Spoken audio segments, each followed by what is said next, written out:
Halo Sobat Tombok Kangen, ketemu lagi di channel ini. Kami akan membahas tentang pejuang wanita Indonesia yang tangguh, dialah Cut Nyak dari Tanah Rencong, Aceh. Kami sekarang berada di makam pahlawan wanita Cut Nyak di Sumedang. Habis gelap terbitlah terang, kini kita menikmati kemerdekaan hasil perjuangan pejuang-pejuang bangsa ini yang tangguh. Jas merah, jangan melupakan sejarah. Mari kita simak bersama.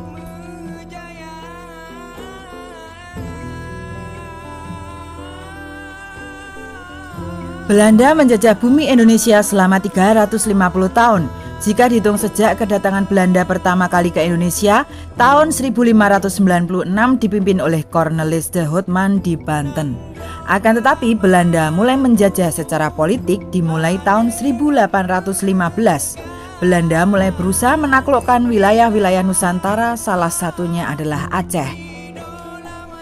Sejak tahun 1873 hingga 1904, Belanda terlibat perang dengan Kesultanan Aceh yang disebut dengan Perang Aceh. Perang Aceh menjadi salah satu perang terlama di dunia. Upaya Belanda untuk dapat menguasai seluruh wilayah Sumatera ini terganjal di wilayah Aceh karena kerasnya perjuangan rakyat Aceh. Cut Nyak adalah seorang wanita keturunan bangsawan Aceh yang lahir di Lampadang, Kerajaan Aceh tahun 1848 yang taat beragama. Ayahnya seorang ulu balang mukim, kepala pemerintahan suatu daerah yaitu daerah mukim di Aceh. Ibunya adalah putri dari seorang ulu balang Lampagar. Cut Nyak mendapat pendidikan agama Islam dari orang tua dan gurunya, dan belajar ilmu rumah tangga, memasak, melayani keluarga, dan hal-hal yang menyangkut keluarga.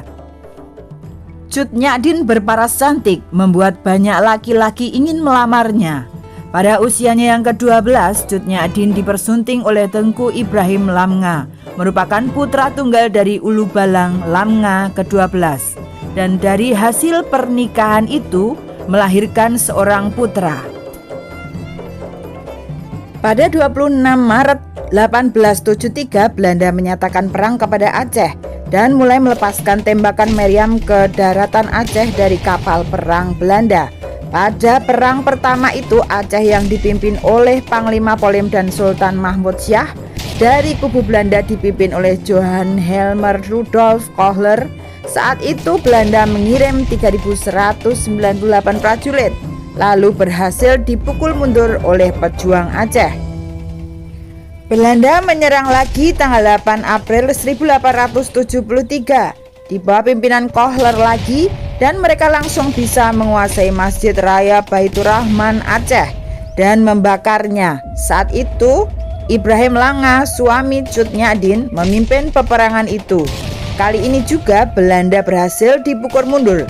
Kohler ditangkap dan dibunuh di depan Masjid Raya Baitur Rahim. Pada tahun 1874 Belanda menyerang daerah Namukim dan Belanda dapat menguasai daerah itu. Cut Nyak dan bayinya akhirnya mengungsi bersama ibu-ibu dan rombongan lainnya. Suaminya selanjutnya bertempur untuk merebut kembali daerah Namukim. Ketika Ibrahim Lamnga bertempur di daerah Gitarum, ia tewas pada tanggal 29 Juni 1878.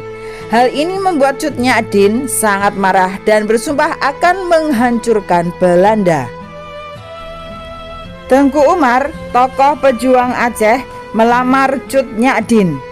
Pada awalnya Cut Nyak menolak, namun karena Tengku Umar mempersilahkan untuk ikut bertempur dalam medan perang, Cut Nyak akhirnya menerima dan menikah lagi dengan Tengku Umar pada tahun 1880 dan dikaruniai seorang putri bernama Cut Gambang. Setelah mereka menikah, kekuatan dan semangat mengusir Belanda semakin menyala. Tengku Umar dengan 250 orang pengikutnya menyusun taktik pura-pura menyerahkan diri pada Belanda. Tengku Umar dan Cut Nyak melakukan rencana palsu pada orang Belanda dan mengklaim bahwa ia ingin menyerang basis Aceh. Maka Belanda membekali sejumlah senjata, uang, amunisi untuk menyerang orang Aceh. Namun Tengku Umar dan pasukannya serta Cut Nyak tak pernah kembali kepada Belanda. Inilah yang membuat Belanda marah besar dan melancarkan operasi besar-besaran untuk menangkap Cut Nyak-dien dan Tengku Umar. Belanda akhirnya mengirim pasukan Marsose yang terkenal sadis dan kejam untuk menangkap Cut Nyak-dien dan Tengku Umar, namun tidak berhasil. Kemudian Belanda menyewa orang Aceh untuk memata-matai, hingga akhirnya Belanda berhasil mendapatkan informasi bahwa Tengku Umar dan Cut Nyak-dien berencana untuk menyerang Malabo pada tanggal 11 Februari 1899. Di mana akhirnya Tengku Umar gugur karena tertembak peluru. Ketika Cut Gambang, anak Cut Nyak-dien, menangis karena kematian ayahnya, Cut Nyak-dien memeluk anaknya sambil berkata, "Sebagai perempuan Aceh, kita tidak boleh menumpahkan air mata pada orang yang sudah syahid."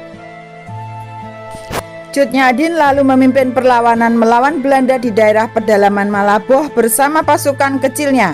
Pasukan ini terus bertempur sampai kehancurannya pada tahun 1901. Selain itu, Cut Nyak-dien sudah semakin tua, matanya sudah mulai rabun, dan ia terkena penyakit encok, dan juga jumlah pasukan terus berkurang serta sulit memperoleh makanan. Hal ini membuat iba para pasukannya, anak buah Cut Nyak-dien yang bernama Pang Laut, melaporkan lokasi markasnya kepada Belanda karena iba. Akibatnya Belanda menyerang markas Cut Nyak-dien itu.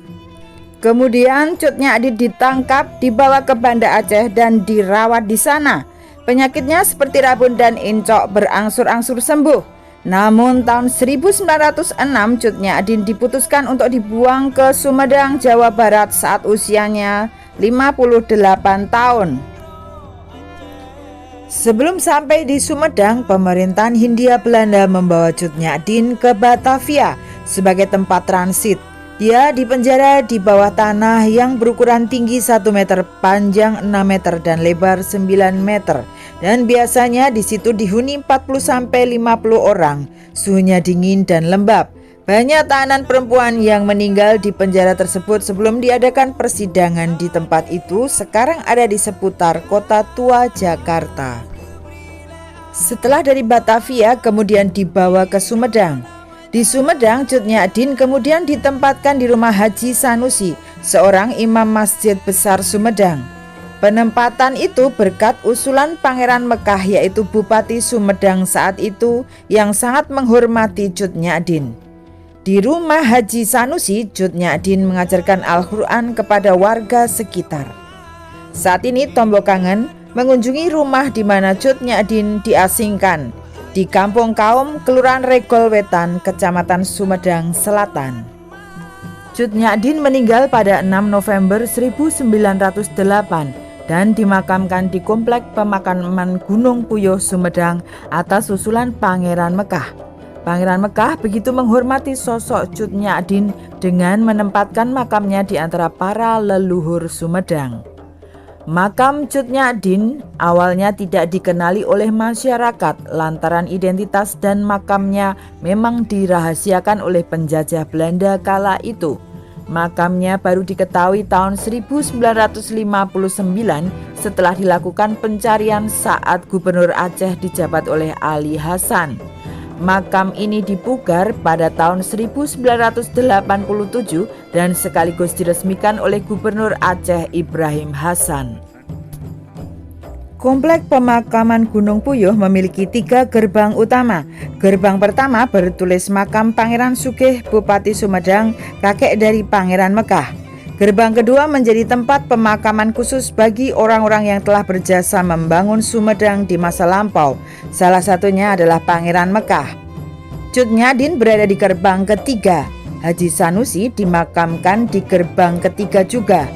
Di makam Cut Nyak-dien dibangun musola. Dari atas musola dapat melihat pemandangan yang indah, pepohonan yang rimbun yang berjajar dengan hawa yang sangat sejuk.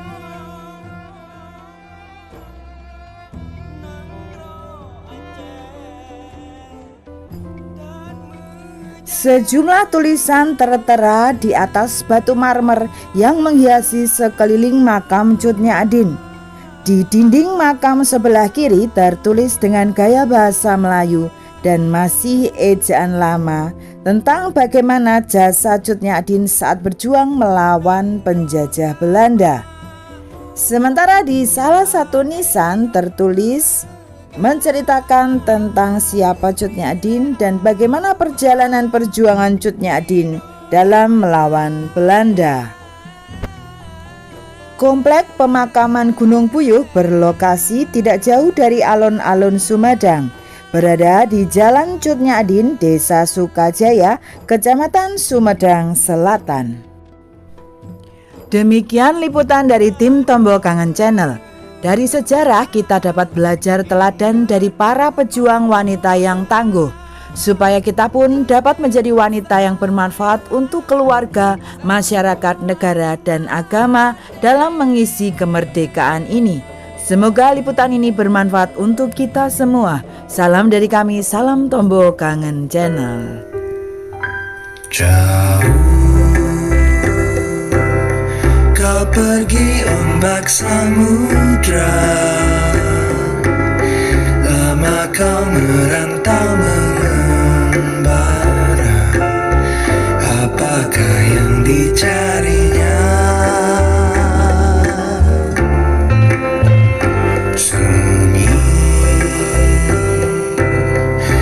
Keliling dunia ini, tak mengenal susah payah hati. Apakah yang kau kendaki? Inginkah kamu mencari cahaya dewata sejati? Cahaya gemilang menyinari jiwa sukma sanubari. Kapan kau pulang ombak samudra, kembali ke pantai bahagia?